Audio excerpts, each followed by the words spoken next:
Ovdje je pjesma Nina Lalić, sa mnom je moja prijateljica. Ja sam danas dobila, ajmo reći 4 nova Lidl Peta.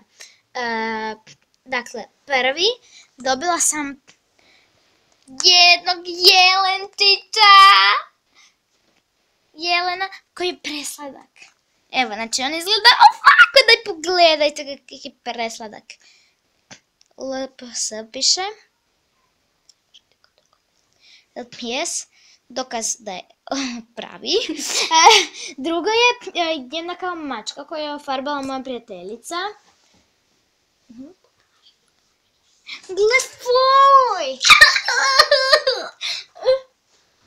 Nemoj, cuhanine. Znači, ovo tu je ofarbala moja prijateljica. Ja sam njega prvog dobila i onog zečića.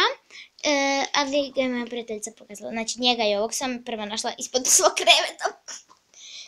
Znači, to je drugi novi. Onda sam danas dobila, prvo ovo, onda sam danas dobila ovu, iako je pofarbano ovo, ja ću to skinuti. Gle, glumit ću da su one sestre. Znači ovako, iza ne piše Little Pet Shop. Dokaz da LPS ima ovaj magnet. I moj zadnji, najbolji koji će mi biti maskota, je ova žabica. Pa zar ti nije ova maskota? Daj pogledajte kako je slatka. Tu gore ima kao nekakve cvjetiće. Dokaz da je i ona Little Pet.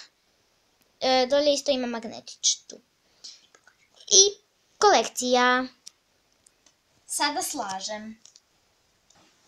Ja sam ih složila onako kako su mi najbolji po redu.